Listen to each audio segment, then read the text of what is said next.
tawi de fala la suñu ko jot ben teru sa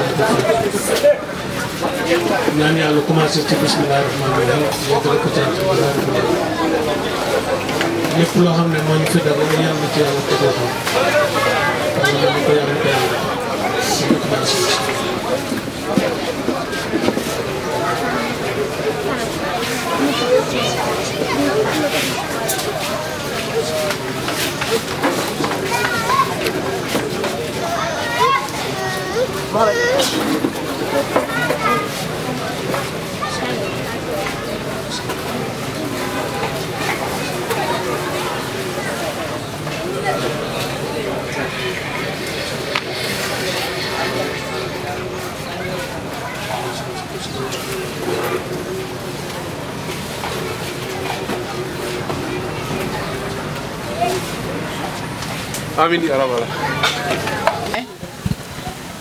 Monsieur Samb, mon maître, la délégation de ANDR, ma famille politique, les invités de Rufisque Olympique Sport, et particulièrement les femmes scofiennes qui sont là. Le décor a changé. Nous n'allons pas distinguer des filles, mais des garçons. La famille Ndiayen aussi, qui est largement représentée, et je dirais à sa tête notre Badian Yakhara. Les sympathisants de Ross qui sont là, les habitants de HLM, les joueurs de Ross, seniors, juniors, cadets, minimes sont là. Chers invités, c'est avec un réel plaisir que je prends la parole aujourd'hui lors de cette première édition de la journée de distinction des joueurs et élèves de Rufisque Olympique Sport. L'indice de capital humain d'un pays se mesure à travers la couverture éducative et sanitaire de la population d'un pays. Il constitue le premier intrant dans le développement durable car agissant directement sur la ressource, la première ressource, la ressource humaine.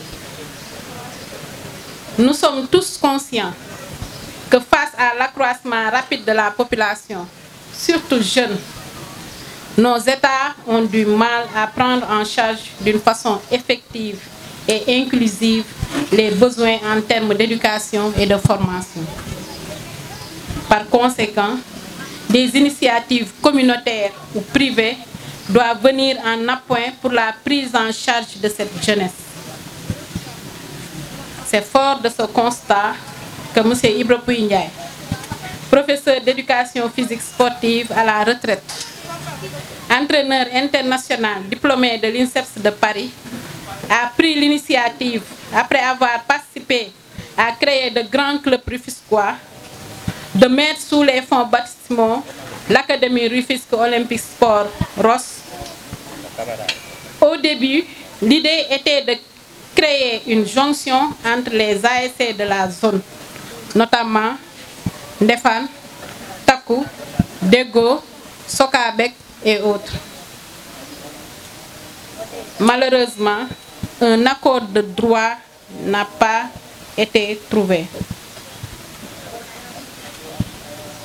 Mon professeur c'est que malheureusement, un accord de droit n'a pas été trouvé et il a continué le projet avec la famille et quelques bonnes volontés. Aujourd'hui, de fait, nous retrouvons parmi les membres les plus engagés du club des membres aussi très ancrés dans ces trois ASC. C'est pourquoi nous pensons que ce projet, si cher à Papa Pouye, n'est pas tombé à l'eau. En effet, cette organisation reste un cadre d'éducation, de formation et de détection de jeunes talents des HLM, Santayala et environ. Mais aussi pour les enfants du Sénégal car il faut préciser que nous recevons des joueurs qui nous viennent d'autres régions. Et c'est le lieu de remercier des écoles comme Sagesse, je dirais, qui parfois nous prend en charge des élèves qui nous viennent des régions. C'est le lieu aussi de remercier notre papa, Ibrahima Ndiaye, qui est professeur d'éducation physique, mais aussi qui est très engagé au niveau de Ross, surtout pour les joueurs élèves. Le club est basé dans la ville de Rufisque et joue dans le championnat régional Dakar Senior. Toutes les catégories, cadets, juniors, seniors, y compétissent. Mesdames et messieurs, chers enfants, cette année, les cadets ont remporté la coupe départementale.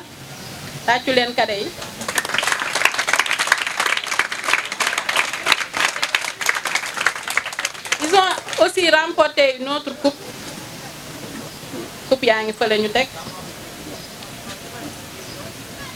Malgré un programme cette année, les cadets ont remporté la coupe et c'est un prétexte pour les distinguer. Et distinguer aussi les joueurs, élèves, qui, parallèlement à un programme d'entraînement très rigoureux, ont brillamment réussi au bac, au BFM, au CFE et à l'entrée en 6e.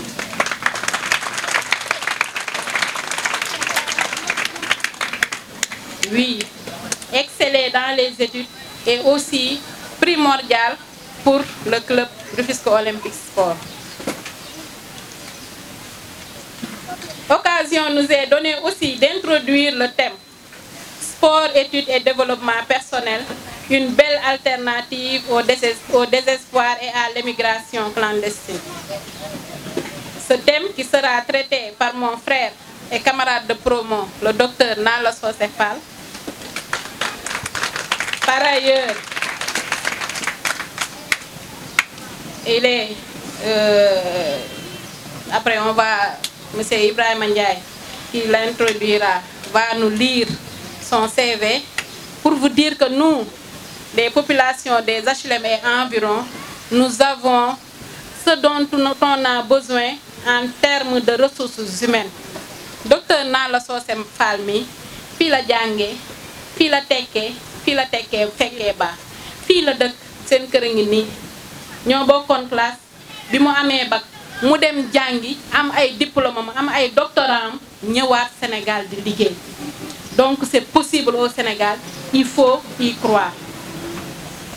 Doo leen tàccu docteur Nala.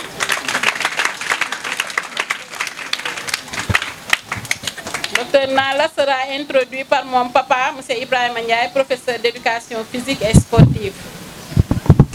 Des exemples à suivre, vous en avez ici. Je voudrais aussi, avant de terminer mon propos, remercier très sincèrement le groupe de réflexion. Je ne vais pas citer, parce que ce sont des gens qui sont bénévolement vraiment investis pour que cette journée-là soit une réussite. Je les remercie du fond du cœur. Je voudrais aussi remercier nos mécènes. Nous en avons, après nous les citerons, des gens qui ont généreusement participé à la réussite de cet événement. Le mot de la fin, c'est cette phrase très usitée du président du club olympique Rufisque Sport, M. Ibrahima Ndiaye, qui nous dit tout le temps: transformons les conditions défavorables en conditions favorables, propices à de bonnes performances. Allahumma salli ala Sayyidina Muhammad, abdika wa nabika rasulika nabil ummi wa ala alihi wa sahbihi wa sallim. Et le temps nous est prêt. Bu ma nee assalamu alaikum, ñëpp dugg nañ. Kilifa yi fi toog yëpp. di ko commencé si monsieur Samb di nuyu sama grand frère Ibrahima Ndiaye di nuyu les membres de l'encadrement technique di nuyu képp ku fi membre sama famille di nuyu aussi population des HLM di nuyu aussi les sympathisants supporters les joueurs de Ross Et je ne vais pas être long. Permettez-moi, avant de commencer, de convoquer un peu l'histoire. Parce que les cibles sont là. Et les cibles, c'est les enfants. Chaque événement doit constituer une occasion pour dispenser un enseignement aux enfants. Voilà. Donc ici, vraiment, nous sommes là pour dispenser un enseignement aux enfants. Surtout leur rappeler l'histoire. On dit souvent que le temps est un grand maître. L'expérience instruit beaucoup. Vous avez besoin vraiment parfois qu'on vous rappelle l'histoire. L'histoire, je vais évoquer l'histoire en guise de reconnaissance et de témoignage à l'endroit de mon frère, Ibra Pouy Ndiaye. Je suis son frère cadet. J'ai à peu près le même âge que ses enfants. Donc c'est une chance. C'est une chance que d'être de la même génération que les enfants de son frère. Donc, pour vous dire que si j'ose aujourd'hui prendre un micro et faire face à un public, moi, je ne suis pas le wow. Donc, je me rappeler, dans les années 70, 75, 80,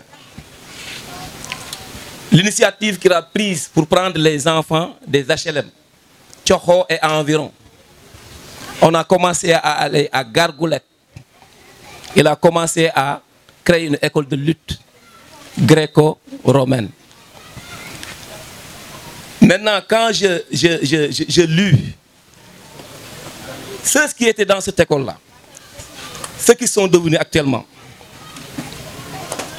là, ça m'a permis de réaliser vraiment le sens et la portée de ces actions autant. À bas âge, je quittais ici pour aller au CEDEPS. On a commencé ici à Gargoulette. Après, il a eu une salle au CEDEPS de Rufisque et on a commencé à s'entraîner là-bas. Donc pour vous dire combien le sport participe vraiment au développement personnel. Parce que j'ai fait une lecture des gens qui ont eu à fréquenter cette école de sport-là, ce qu'ils sont devenus. À commencer par Adra Mefaye qui est à la mosquée là et qui a fait l'étranger et qui est revenu. Ah, donc, je commence à glisser un peu dans le sujet. Ah, mais je n'en suis pas encore là. Je n'ai pas encore entré dans le sujet. Voilà. Donc, je tenais vraiment à faire ce rappel. À travers le sport collectif, le football aussi, il a beaucoup fait. Au Saltigué, de la même génération que Cheikh Fall, Pape Kane, hein, et les Alsam, nous sommes passés par ses mains. Donc, nous avons donné, voilà.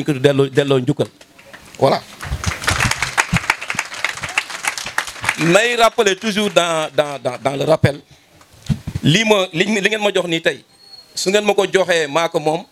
c'est ce que je vais dire aujourd'hui. Je vous en suis très reconnaissant.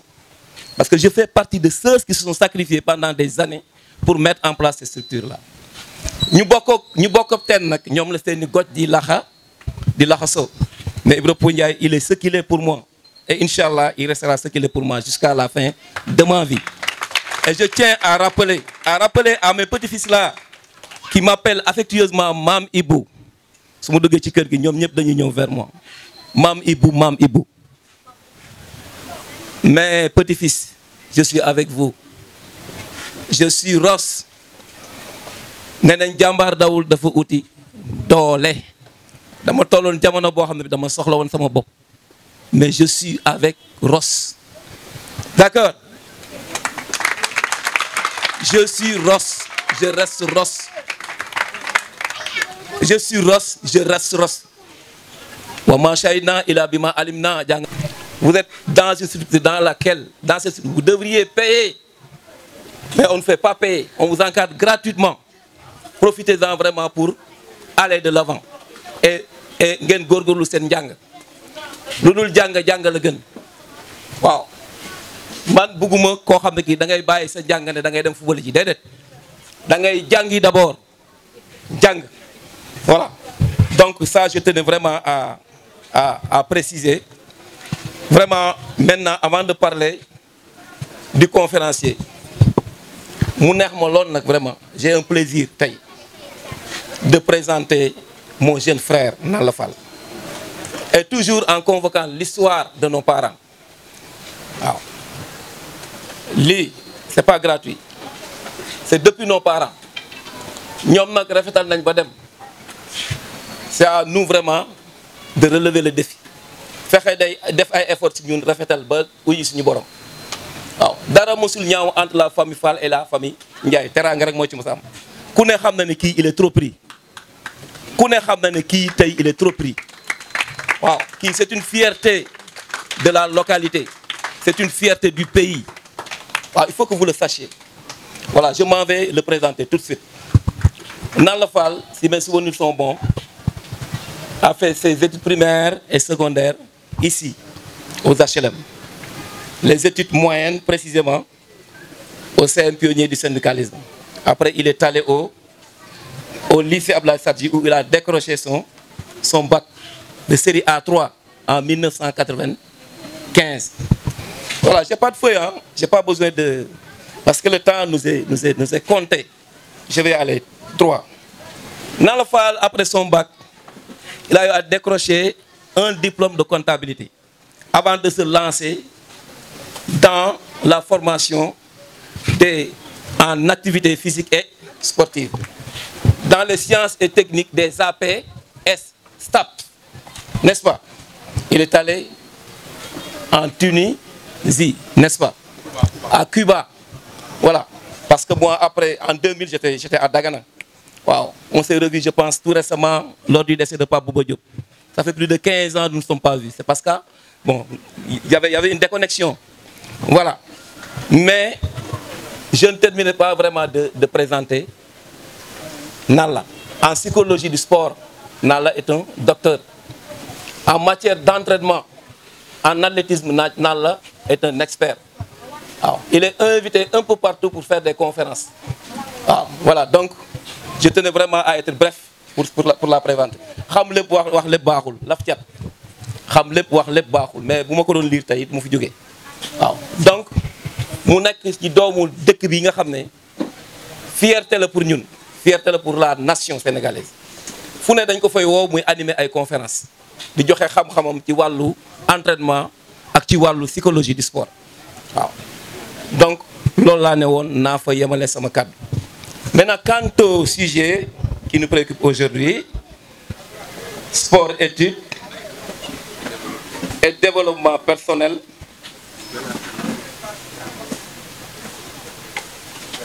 une belle alternative au désespoir et à l'immigration clandestine. Voilà. Je vous salue très chaleureusement. Vraiment, merci pour la confiance que vous avez eue en moi.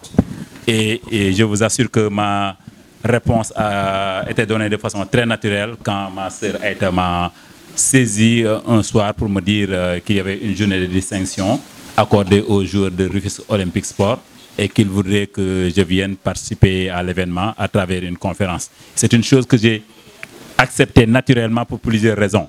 D'abord, juste pour commencer avec Aïta. Aïta, c'est ma sœur, avec qui j'ai été à l'école primaire. Moi, j'étais à l'école Kher Fille, elle était à l'école Kher Garçon. Et tous les jours, avec Ndeye Awa, qui est là présente, mon autre sœur, on marchait sur le chemin de l'école, entre les HLM et Diokoul pour aller à l'école. On le faisait tous les jours, matin et soir. Donc, ce sont mes sœurs. Par la suite, Aïta, on a fait le collège ensemble au Pionnier, de la 6e à la 4e. Après, elle a changé d'école, elle était partie à Foundiougne, si je ne me trompe. Et après, on a continué. Par la suite aussi, même pour faire le bac Ndeye Awa, on a révisé tous les jours, tous les soirs, on était au CM Pionnier avec les Bodians, tous les amis qui habitent les HLM. Donc, juste pour ces deux personnes-là, c'est naturellement que j'aurais accepté de faire cette conférence au profit de Ross. Et maintenant, je finirai par la fin, par le monsieur le plus grand, notre papa Pouyo. Mais avant ça aussi, comme Ibou l'a si bien dit, entre nos familles, il y a toujours eu une relation très cordiale entre les deux familles. Et je me rappelle que mon père était très attaché à leur papa, et qui est notre grand-père. ils étaient très attachés parce que c'était un homme véridique et eux deux, ils avaient les mêmes qualités. Donc c'est naturellement que quand cette famille-là m'appelle que je puisse venir pour faire quoi que ce soit, qu'ils puissent apporter quelque chose à Ross. Au-delà de cela, mon grand frère Ibou Ndiaye, que je remercie au passage, qui a eu des propos d'une très grande gentillesse à mon égard. Je rappelle qu'il fait partie des personnes qui m'ont le plus motivé à aller faire les STAPS. Je me rappelle quand j'ai eu le bac, je ne voulais pas étudier les STAPS. J'étais à l'université, à la faculté d'anglais. Et lui, il était déjà au SNEPS. Et tous les jours, tous les soirs, quand on se voyait au terrain de Ndefane, aux entraînements, il me demandait, mais pourquoi tu ne fais pas les STAPS? Tu es déjà un athlète, tu as un certain niveau. Je pense que c'est le parcours qui est tracé pour toi. Et ironie du sort, j'ai eu mon baccalauréat en 1995, mais ce n'est qu'en 2002 que j'ai arrêté le métier que je faisais, comme il l'a dit tout à l'heure, après les études en comptabilité. Et je me suis rendu compte que je n'aimais pas ce métier. Et j'ai recommencé, j'ai fait un autre concours en 2007, ça veut dire 7 ans après mon bac, pour aller à Cuba, commencer les études en STAPS. C'est là que j'ai continué dans les STAPS, que ce soit à Cuba, plus tard, quelques années plus tard à Barcelone, avant d'aller au Canada pendant 5 ans et de finir au Sénégal à l'université Gaston Berger. Donc il fait partie des personnes qui me motivaient le plus. Et quand j'ai fait les STAPS, je me suis rappelé de lui. Je me suis dit vraiment, le chemin a été long et j'ai fini par aller là où mon frère Ibrahima Ndiaye me demandait d'aller. Et donc ça vraiment, je le remercie encore parce qu'il avait vu ce que je n'avais pas vu en son temps. Et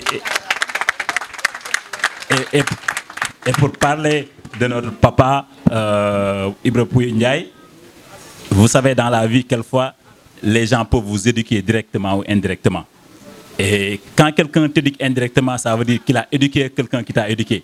Quand il inspire, il éduque ton grand frère, ou les frères du quartier, ou les voisins, et que ces personnes-là, par la suite, participent à ton éducation, ça veut dire qu'il t'a éduqué indirectement. Et au-delà de ça, étant très curieux, à l'âge de 5, 6, 7 ans, je me rappelle, aux entraînements de l'AS Ndefane, où il était pas seulement directement l'entraîneur, parce qu'il avait dépassé cette étape, mais de temps en temps, il venait faire des interventions. Mais pour moi, ça, c'était des cours magistraux. Quand il prenait la parole pour galvaniser l'équipe, pour dire la vérité aux gens, pour donner des orientations, mais c'était des leçons, c'était, comment dirais-je, la même chose qu'un cours magistral à l'université. Et de là, on a appris à la prise de parole en public, à travers l'écoute qu'on avait, l'intérêt qu'on avait. Peut-être qu'on était avec d'autres personnes du même âge, mais peut-être la vocation, notre vocation dans le leadership, dans les STAPS, est née de là. On l'écoutait religieusement et on pouvait répéter tout ce qu'il disait dans ses discours. Ça veut dire que de façon directe aussi, il nous a formés. Et je me rappelle tout le temps de lui.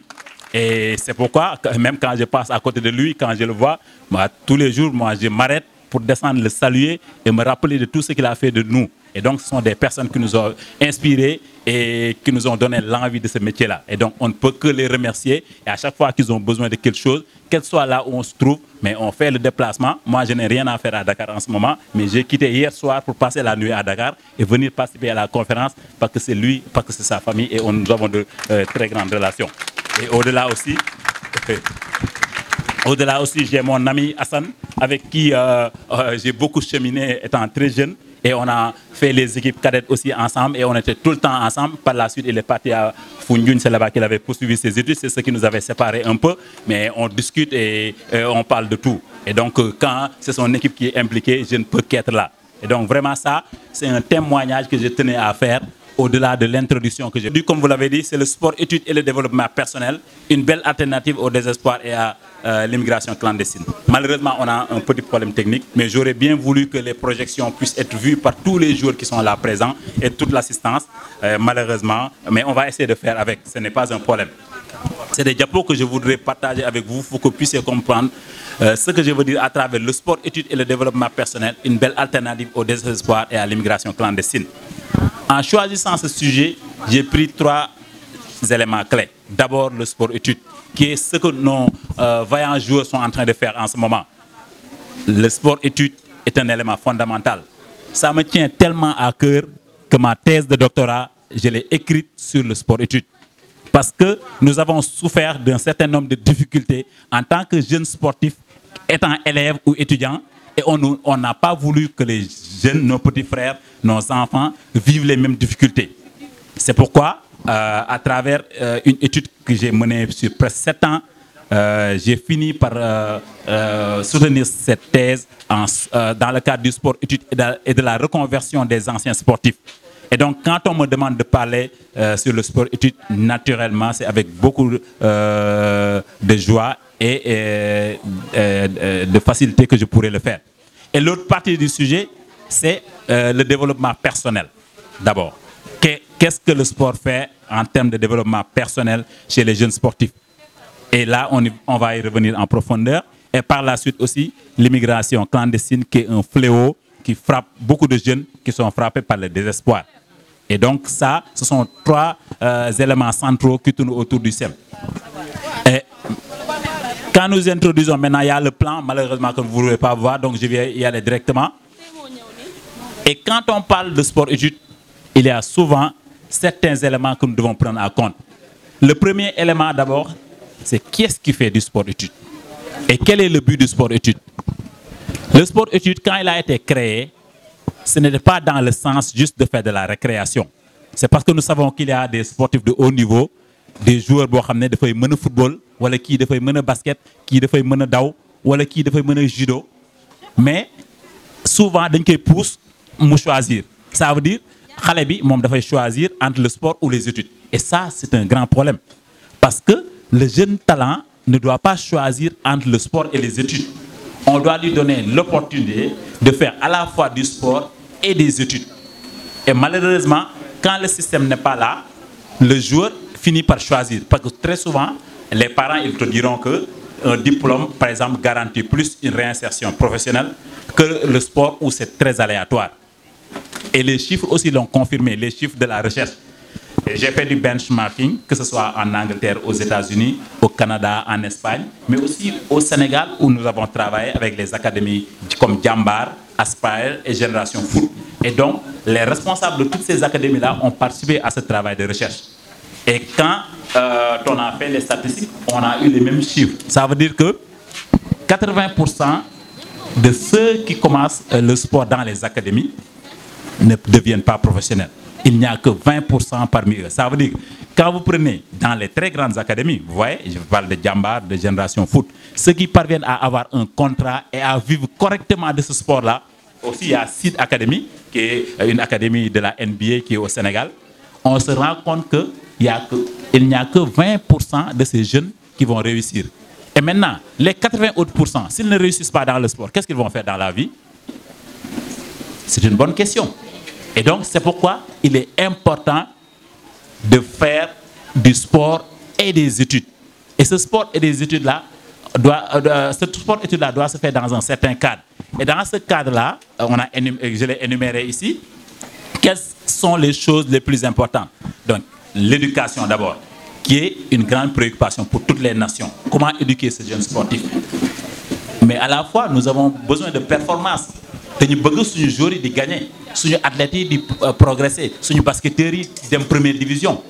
Donc ça veut dire que nous devons créer un cadre qui va permettre de gagner, mais aussi de permettre de faire ce sport. Et donc pour trouver les réponses, maintenant réponse, on a besoin d'abord du suivi médical. Le sportif de haut niveau, il a besoin d'un suivi médical.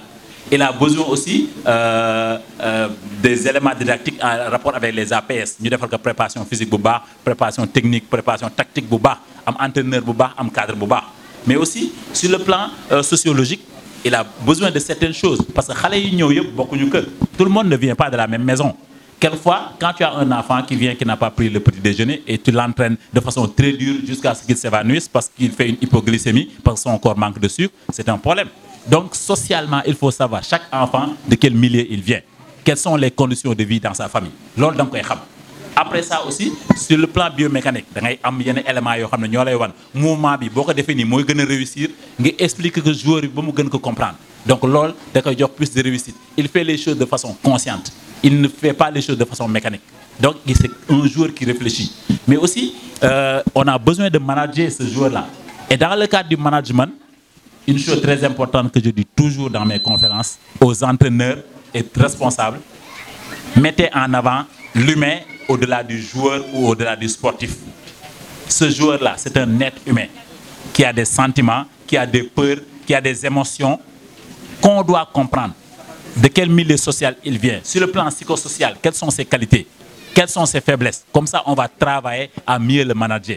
Quel est le type de discours qui passe avec ce type de joueur? Quel est le type de discours qui ne passe pas? Quelles sont ses phobies? Quels sont ses stress? Et donc ça, c'est important de le connaître en tant que manager, mais aussi les autres éléments en rapport avec tout ce qui est psychologie du sport. Donc tous ces éléments-là, on doit les tenir en compte si nous voulons aider les jeunes sportifs à avoir de la réussite.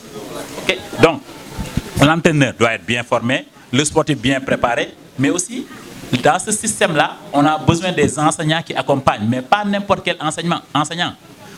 Si tu fais du sport de haut niveau et en même temps tu es élève ou tu es étudiant, mais tes enseignants ne savent même pas que tu es sportif. Quelquefois, tu dois t'absenter parce qu'il y a une compétition. Vous avez un match à Ziguinchor parce que vous êtes en première division ou en deuxième division. Mais il doit y avoir un système qui puisse aider à faciliter ta participation au match. Les devoirs, quand tu rates un devoir aussi, comment on doit t'accompagner? Le système de tutoriel, okay? Faire du tutorat pour que l'élève qui est absent du fait de certaines compétitions, parce que vous pouvez avoir un cadet qui est sélectionné en équipe nationale, il va à 3 semaines à Toubab Dialaw en regroupement parce qu'il doit aller au championnat d'Afrique U17. Mais qu'est-ce qu'on va faire? Quand il va venir, on va lui donner 0. Mais pourtant, c'est ce qu'il y a dans ce système-là. Donc, quand le système n'est pas préparé pour que les gens continuent de faire à la fois du sport et des études, l'élève finit par choisir. Moi, je suis en équipe nationale cadette et un jeune qui est en équipe nationale cadette, vous ne pouvez pas le convaincre d'arrêter le sport. Il risque d'arrêter les études si les conditions ne sont pas réunies. C'est pourquoi les académies sont une très bonne nouvelle pour le sport sénégalais. Et si vous voyez les résultats que nous avons au niveau du football, mais c'est le travail des académies. Si on n'avait pas des académies comme Diambar, comme Génération Foot, les binationaux comme Koulibaly, Mendy et autres là, n'auraient pas vu un niveau qui puisse leur donner confiance pour laisser la France et venir jouer pour le Sénégal. Donc ces académies-là sont une très bonne nouvelle. Et ces académies aussi se sont améliorées. Parce que je me rappelle, quand je faisais mon travail de thèse, Génération Foot n'avait pas encore d'école. Ils ne faisaient que du foot. C'est pourquoi les Sadio Mané, les premiers pensionnaires, n'ont pas fait des études poussées. Parce qu'il n'y avait pas d'établissement scolaire dans l'établissement. Et maintenant, il y a certaines académies aussi, par exemple, vous pouvez prendre Ross ou Tenguet FC, qui collaborent avec une école privée, comme la Sagesse par exemple, pour avoir des facilités. Tout ça, c'est dans le cadre de l'adaptation. Mais la meilleure des choses, c'est que ce système-là soit formalisé à travers une politique sportive de l'État qui accompagne les grandes académies à travers des financements, des partenariats avec les écoles privées. Et donc tout ça, on doit y réfléchir. Parce que ce sportif-là, il a besoin d'une prise en charge sociale, d'une prise en charge psychologique, la planification de sa carrière. Comme je vous disais, quand on parle de planification de la carrière, ce n'est pas seulement la carrière sportive.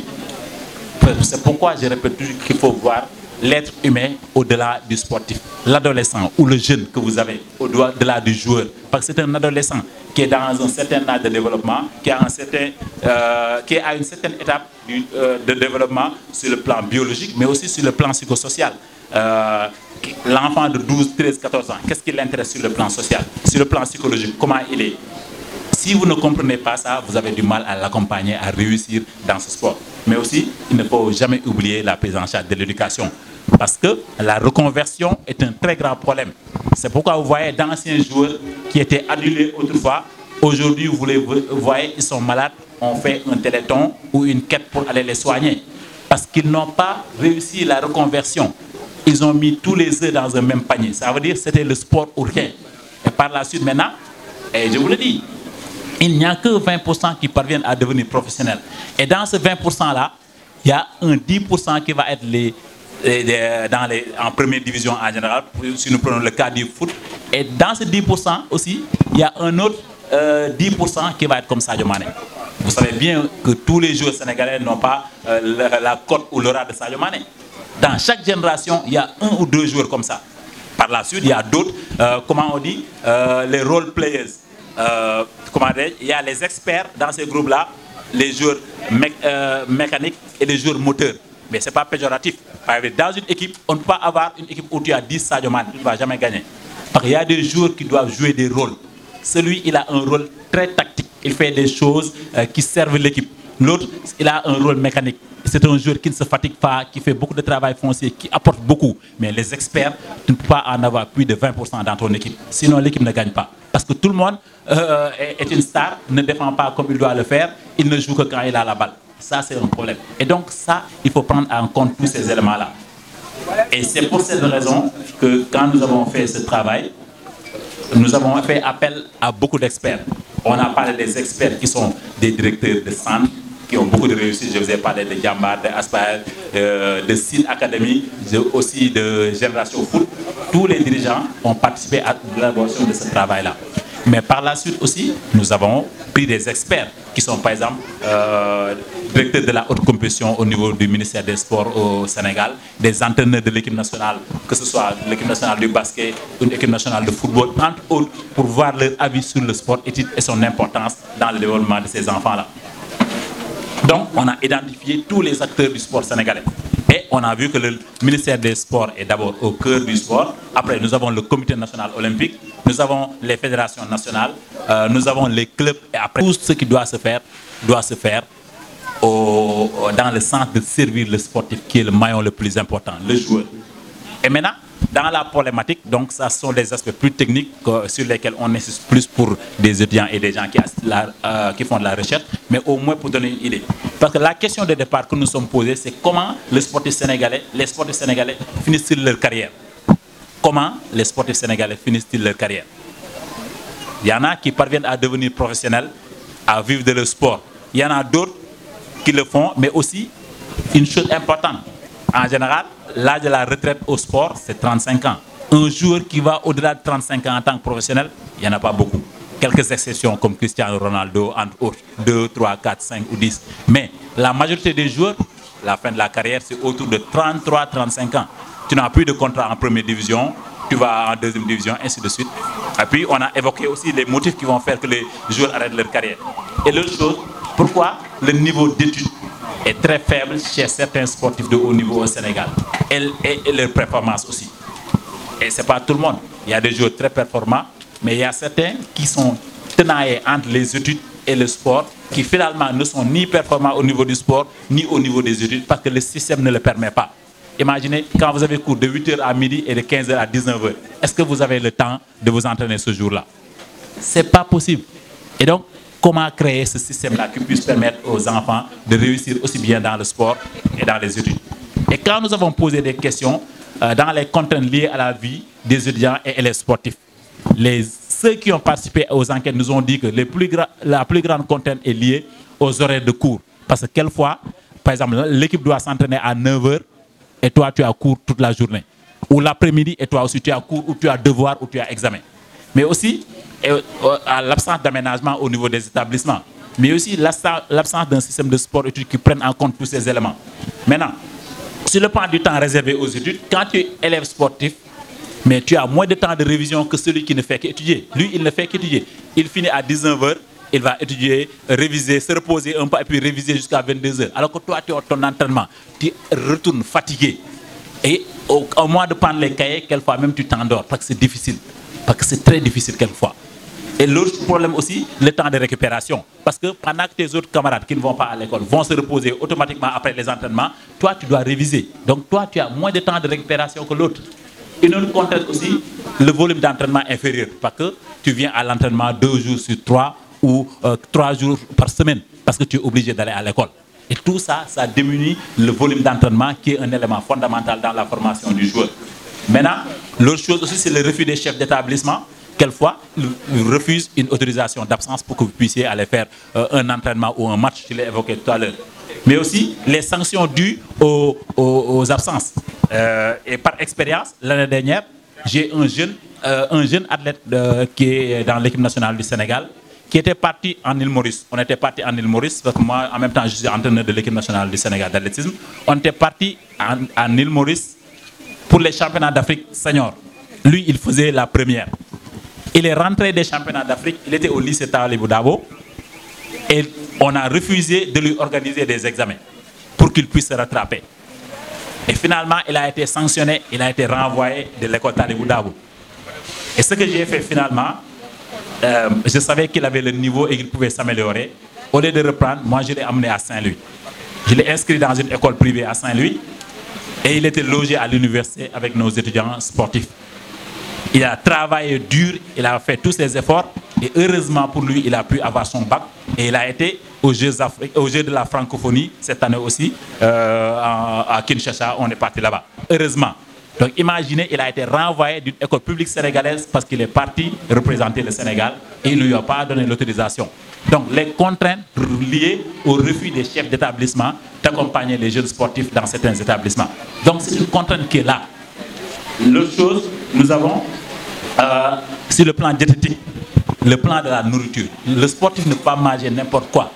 Il y a des choses spécifiques, sinon ils n'ont pas assez d'énergie pour enchaîner des séances et les blessures sont là quand on ne mange pas assez et qu'on ne se repose pas bien.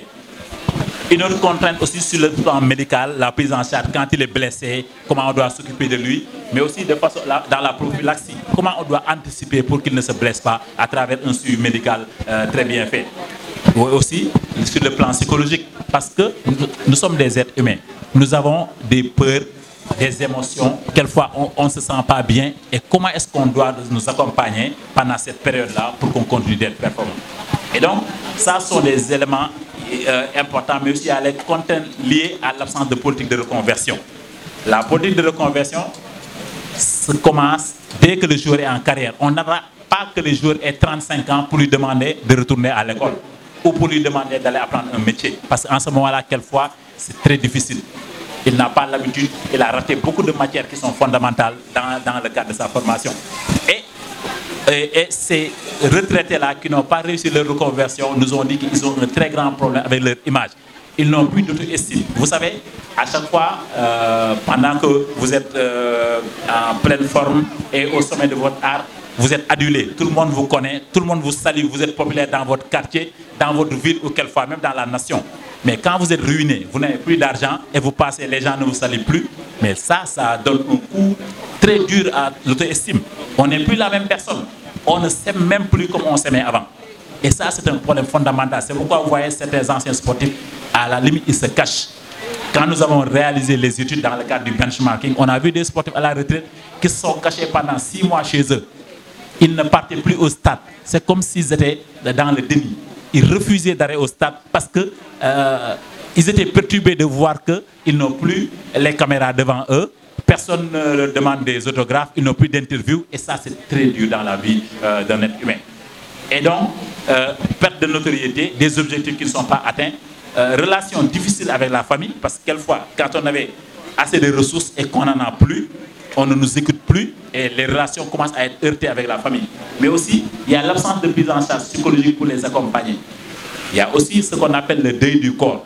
À 25 ans, j'avais cette forme jusqu'à 35 ans, mais quand j'ai 40 ans, je ne suis plus ce grand joueur-là, mais mon corps commence à changer. Et ça, je dois faire ce qu'on appelle en psychologie du sport, le deuil du corps du sportif, l'accepter. Comme on dit, accepter la petite mort pour revivre. C'est ça, et il faut un accompagnement psychologique pour le réussir. Il y a aussi le recours aux autres addictions. Beaucoup de ces anciens sportifs ont recours à des addictions. Parce que, comme ils étaient bien vus, maintenant ils se cachent. Certains se cachent derrière la drogue, malheureusement. D'autres derrière l'alcool. D'autres derrière des conquêtes féminines chez les hommes. Ils sont là, ils pensent qu'ils continuent d'avoir du succès quand ils continuent de faire des conquêtes féminines. Tout ça, c'est des aspects liés à la sécurité du sport, mais ils ne le savent pas, ils le font de façon inconsciente. Mais il y a aussi les promesses non tenues. Bi nga fi dàqee football da ngay ñëw ñu promettre la affaire yu bëri ne waay yow kañ sa carrière bu jeexee yow kañ boo ñëwee maa lay dugal fii maa lay def lii carrière bi jeex nga toog di oo ñooñ téléphone yenn saa yi duñ la sax jël téléphone mu doon ay mbir moo xam ne dafa jafe dund. C'est très difficile à vivre. Des promesses non tenues, s'il y en a à la peine. Mais aussi, sans accompagnement spécialisé, certains sont révoltés et vraiment, ils vivent des situations très difficiles.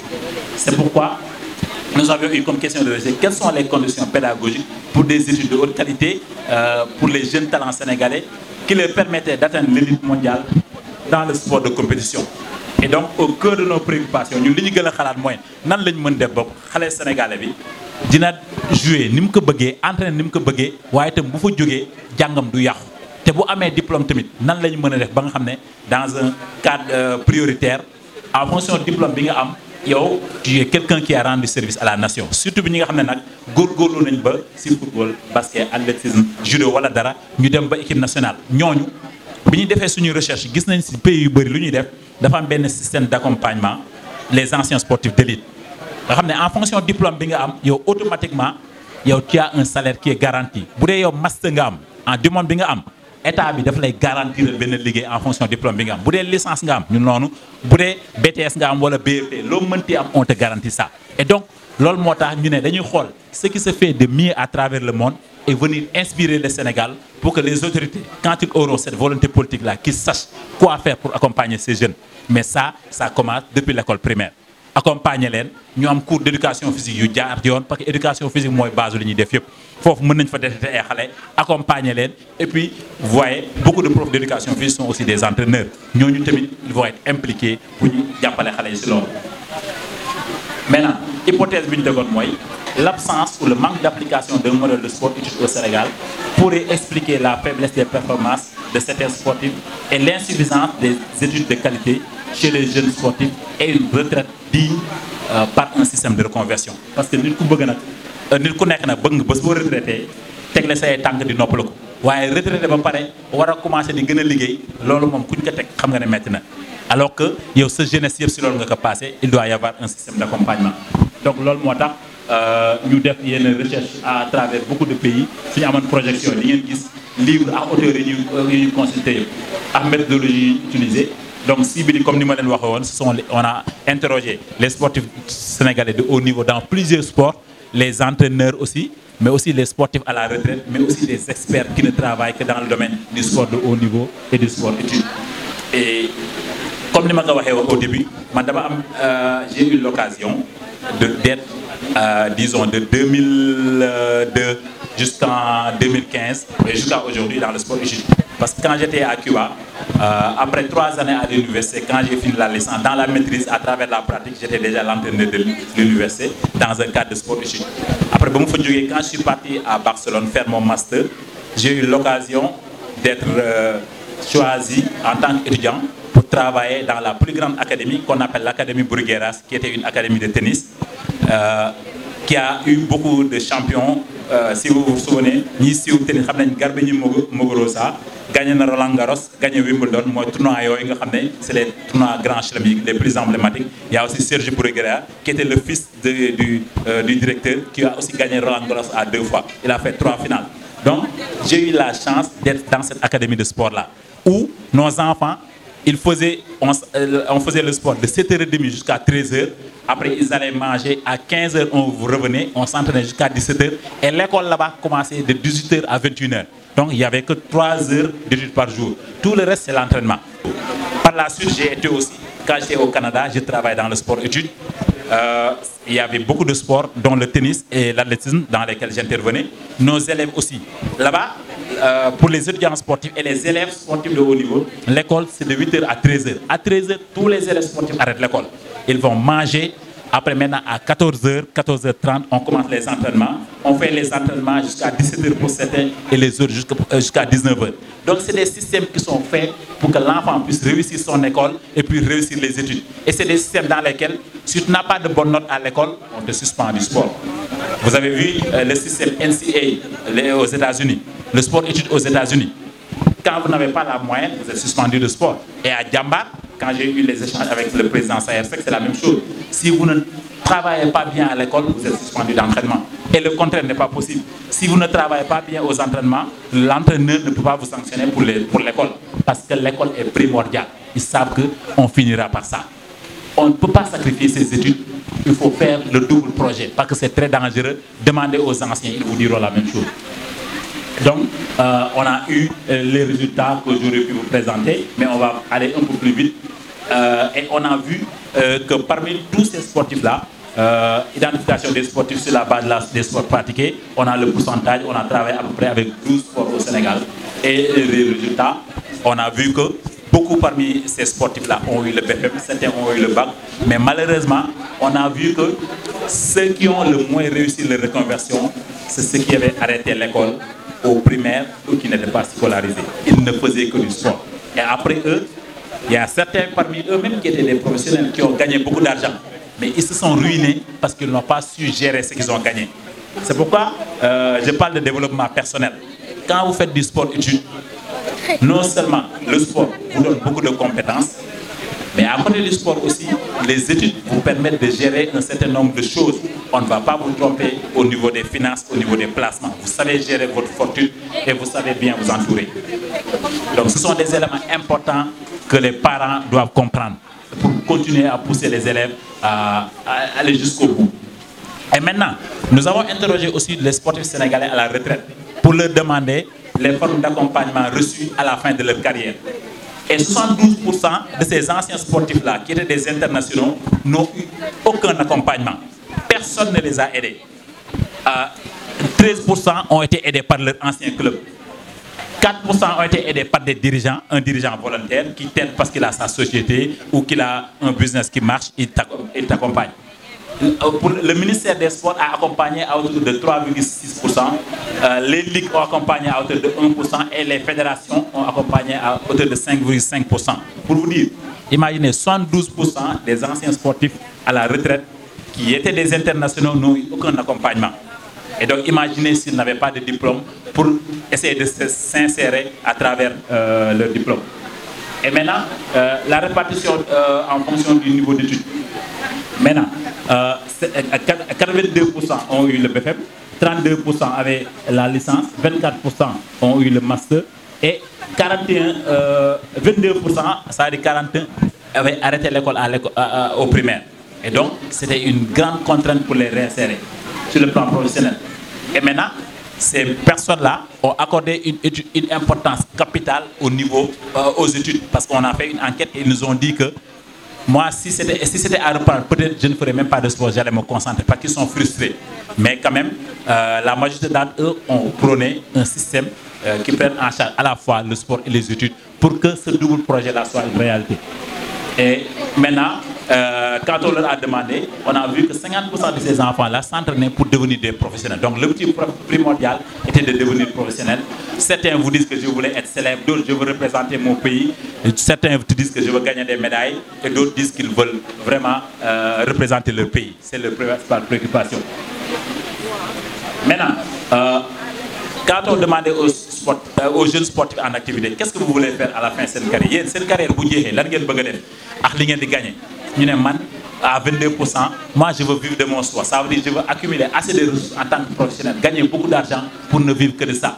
Mais on a aussi 19% qui nous disent que eux aussi, ils font des études à côté pour vivre de leurs études parce qu'ils savent que c'est la meilleure garantie. Et certains, 58% ont nous dit utiliser mes acquis sportifs comme tremplin pour vivre de mon métier. Ça veut dire que le sport, il faut que tour. Je vais le tour à sama diplôme pour me créer un chemin à la fin de ma carrière. Vous voyez, il y a beaucoup d'anciens sportifs, ils ont beaucoup de notoriété. Quand ils tapent à certaines portes, souvent les gens viennent, on leur ouvre des portes parce qu'ils sont célèbres. On dit, ah, c'est tel ancien sportif qui vient te voir. En général, les gens collaborent beaucoup et ça aide. Et maintenant, quand on demande aux sportifs aussi, qu'est-ce qui a motivé l'arrêt de votre carrière? Très souvent, ils nous parlent du motif d'arrêt de carrière. Souvent, c'est un contrat qui n'est pas renouvelé parce que tu as 33 ans, 34 ans, tu n'es plus aussi performant, ton contrat n'est pas renouvelé. Et là, c'est la fin de la carrière, à coup sûr. Et d'autres, les blessures. Est-ce que vous savez que les blessures ne préviennent pas? On peut être le plus talentueux, mais se blesser en catégorie cadette ou en catégorie junior. Et après, par exemple, surtout comme on dit, quand vous faites les croisés, les ligaments croisés, quand vous n'avez pas un bon suivi médical, peut-être que vous ne jouerez plus au football. Mais heureusement, la médecine du sport est tellement développée que maintenant, 4 mois ou 6 mois après, vous voyez les joueurs comme s'ils ne s'étaient jamais blessés. Mais ça, à condition que le suivi médical soit là. Et c'est une des choses les plus dangereuses. Arrêt de carrière du fait d'une blessure. Ou quelquefois, c'est les contraintes familiales. Il y a certaines personnes qui sont obligées d'aller travailler parce qu'il y a des difficultés au niveau de la famille. Et donc, il faut arrêter de carrière. Donc, pour éviter l'olive, il faut prôner le sport étude. Il faut faire des ñaari mbir du def mukk ben affaire rek parce que lolu ku la koy wax rek bo metul mu lay nax parce que ku la bayilo sa jang ne la demal entraîner rek mu lay duggal ci lo xamné xamul lu mu doon motax xalé warul déglu kenn ku koy bayilo jang motax effort yi académie d'IDEF pour dire inscrire école, c'est à saluer et à accompagner, et c'est quelque chose que l'État doit prendre en charge pour vous accompagner. Et maintenant, en revenant un peu au développement personnel, souvent nit ñi dañu foog ne booy entraîner sport da ngay daw rek wala du jouer rek topp ci bal bi def yooyu, mais que yow tu ne développes pas des compétences de vie, et c'est tout à fait le contraire. Les sportifs d'un certain niveau sont d'une résilience incroyable, parce que le sportif, tout ce qu'il fait dans sa vie, c'est quoi? Poser des objectifs. Je vais à l'entraînement, j'ai des objectifs à atteindre. Qu'est-ce que je dois faire sur le plan technique? Qu'est-ce que je dois faire sur le plan technique? Sur le plan de ma préparation physique, qu'est-ce que je dois faire? Si je veux jouer comme milieu de terrain, quel est le niveau de développement foncier que je dois avoir? Si je veux être un attaquant de pointe, est-ce que je peux être lent jusqu'à ce que tout le monde parle de ma lenteur? Si je veux être un latéral, un bon latéral, est-ce que je peux être lent jusqu'à où je me fatigue après 2 accélérations?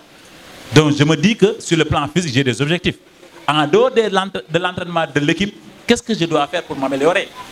Sur le plan tactique aussi, qu'est-ce que je dois faire pour taper sur l'œil des recruteurs ou sur l'œil d'un entraîneur? Qu'est-ce que je dois faire? Sur le plan du sacrifice pour l'équipe, qu'est-ce que je dois faire? Donc c'est un certain nombre de choses qu'il faut développer. Et ça, on le fait aussi bien à l'entraînement qu'en compétition. Et ces choses qu'on fait à l'entraînement-là, et ces postes d'objectifs-là, vont nous suivre. Parce que dans la vie aussi, on aura des objectifs à atteindre. Et la meilleure chose dans ça, c'est que le sportif, mais c'est toujours des déceptions, des frustrations, mais les meilleurs sportifs, c'est ceux qui savent se relever. On va en match, on nous bat, on a perdu, mais est-ce qu'on arrête les entraînements, on abandonne, le lendemain on ne va pas aux entraînements? Quelquefois on a des défaites très douloureuses. Dans le vestiaire, c'est un silence de mort. C'est comme si on était dans le cimetière, parce que c'est une mauvaise défaite. Mais qu'est-ce qu'on fait? Mais l'entraîneur, s'il est assez préparé, il tient le bon discours du moment et vous laisse rentrer. Parce que l'intervention, la préparation mentale, l'intervention psychologique après une défaite dans un vestiaire, ça ne sert absolument à rien. Malheureusement, beaucoup de coachs font ces erreurs-là. On donne le moins d'instructions possible, on accepte, on parle un peu et on s'en va. Le lendemain maintenant, là, on commence petit à petit.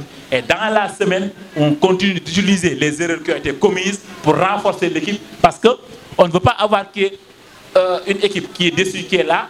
Maintenant, on continue de pousser le bouchon jusqu'à détruire l'équipe. Et tout le monde perd la confiance. Ça, c'est une erreur fondamentale. Et maintenant, le sportif, qu'est-ce qu'il fait? Mais il fait preuve de résilience. Il se remet en question. J'ai fait telle erreur, j'ai fait telle erreur. Qu'est-ce que je dois faire pour améliorer ma prestation? Et si l'équipe a perdu, en partie c'est de ma faute. Qu'est-ce que je dois faire? Ainsi de suite. On se remet en question et on se repose des objectifs pour la semaine à venir. On continue, on continue. Et dans un match, ça se passe. Vous perdez en premier mi-temps 2-0. Est-ce que le match est fini? Si vous croyez que le match est fini, vous ne serez jamais un bon compétiteur et vous n'allez jamais réussir. Vous allez trouver des voies et moyens pour chercher des solutions. Vous cherchez individuellement des solutions, mais aussi avec l'aide de l'entraîneur.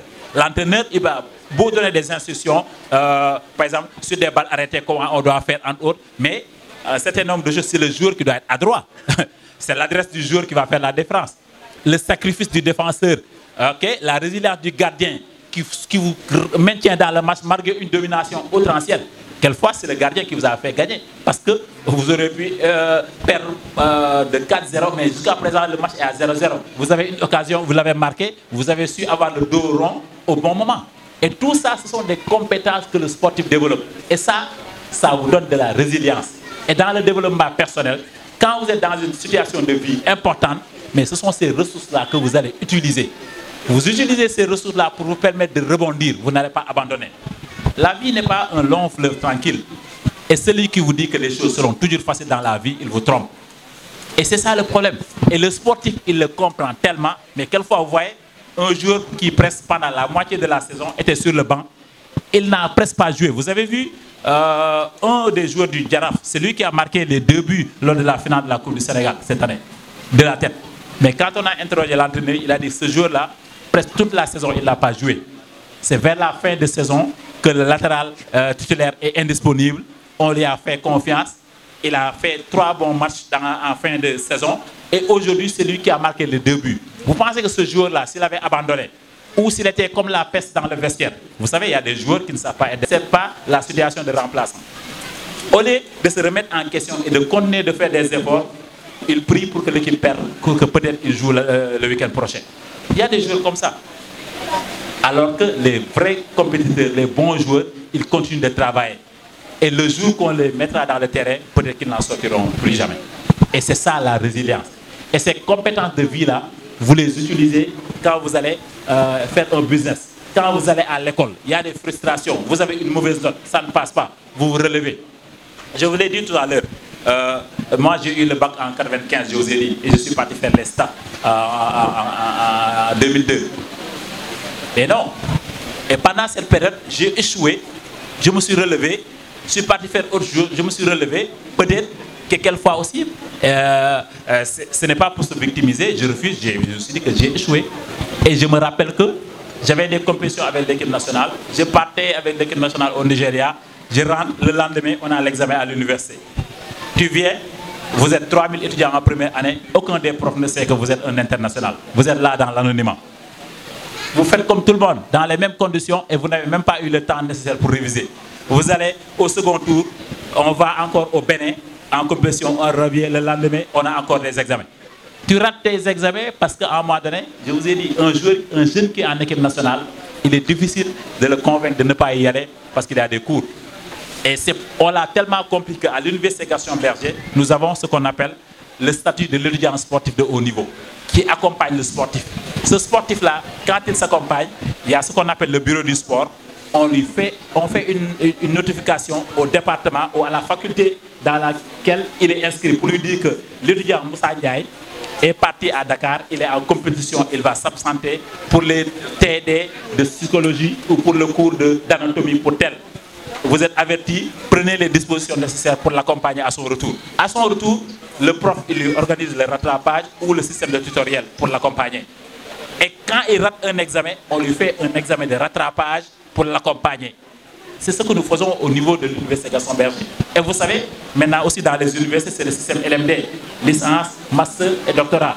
Et les étudiants sportifs qui représentent l'université, quand ils terminent leur licence, pour faire la sélection du master, ils sont prioritaires. Ils ont des points de plus que les autres pour les donner toutes les chances de réussir.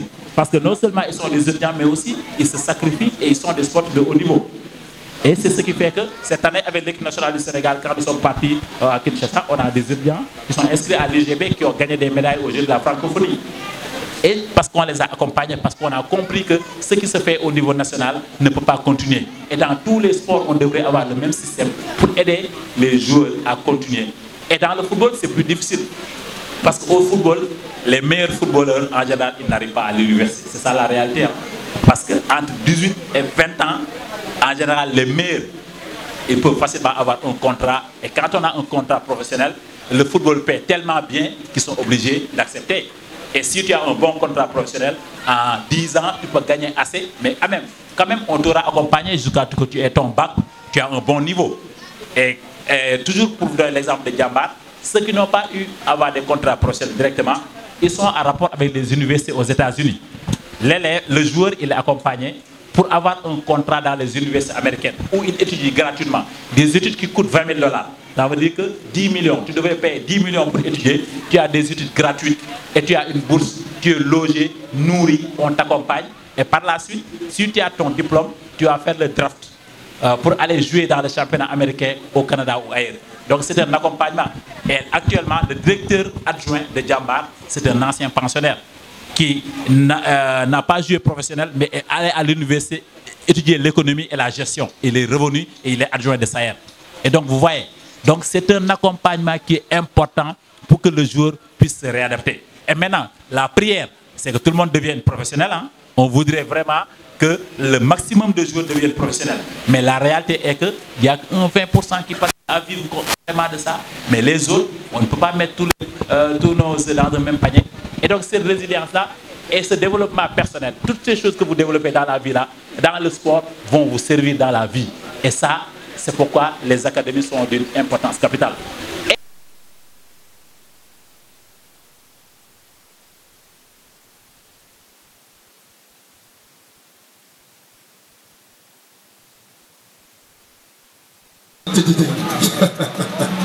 ay ca jërëjëf Adama li ñu noonu Mohamed Wade après Mohamed Moustapha maa ngi kontaan ki nga xam ne aussi mooy Pa Ali Kane Pa Ali Kane un ami à moi moom it maa voilà Pa Ali Kane ñun aussi dañu bëgg génération boo xam ne nii dañuy ñëw yoraat li nga xam ne moom moo di coaching bi fii di Tëngéej. Merci Mamadou. Aïcha Abdou Dieng. toi aussi maa ngi lay kontaane bu baax a baax Abdou Dieng. Mamadou Samb mooy jox Mamadou Samb après. Fallou Dieng nga te jegeñal. toujours voilà Babacar Nayel anamu. Babacar Nayel la. se prépare anamu. Ana Babacar Nayel ñëwagul. ay taw ko Babacar Nayel la. merci Babacar. et après Ibrahima Ndiaye. Ibrahima Ndiaye kooku moom mooy borom école football bi xanaa moom mooy borom los. ana Ibrahima Ndiaye. Ibrahima Ndiaye. yow la. ay ca jox leen ko. kooku moom mooy borom école football bi. donc xaaral bu jeexal loo bi. duma ko baal. Ibrahima après ñu dem ci Khalifa Soumaré. Khalifa Soumaré anamu. Khalifa Soumaré.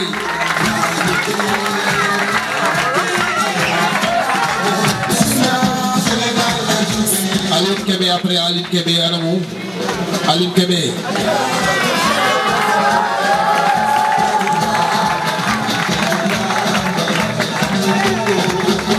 Aline Kébé anamu. Aline Kébé. tàccu leen Aline Kébé waay. ay Aline Kébé. ana Aline Badara Ndiaye. Aline Ndiaye anamu. Aline Ndiaye. après Bassirou Faye ana Bassirou Faye. Bassirou. merci à toi. maintenant on va aller directement. Mohamed Mara après Adama Ba. Baba.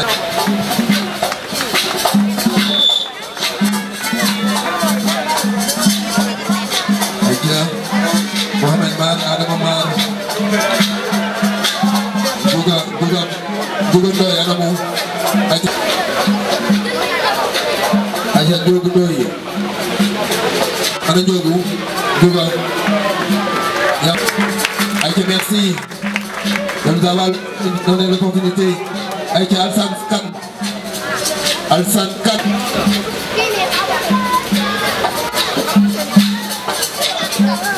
Rufisque olympique et sport.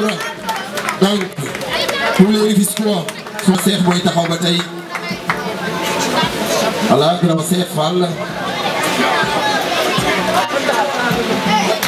Mokhtar Thiaw maintenant Mohamed Ndoye après Mohamed Ndoye demandé ñii mooy ñi nga xam ne ñoom ñoo am bac Mame Abdou Dione Mame Abdou xaar leen papaam ñëwal c'est bien footballeur den papa yi dinañ accompagner seen ay doom loolu am na solo voilà lii la kontaan nañ ci yow grand loolu da ngay continuer leen ayca gaawal fotowul ak ñoom ñëpp kon tugay seen mérité na ko saa su ne ma gis koy start muy yëngal ak xale yi mu nekk koo xam ne dafay bëgg ci dara gañe rek ayca na ko jëlal mënoon naa ko jëlal ah mais vraiment il le mérite waaye fàtte woon naa ne yéen waa Magu Démb des fois.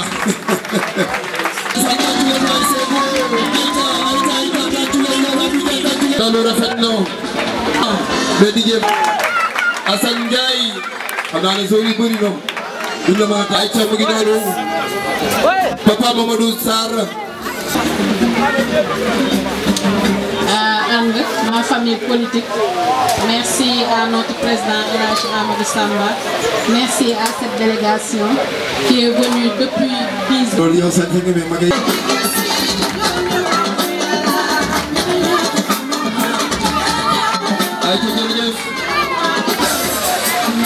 ayca taxawal rek ma lay jox. Diallo. Maïga.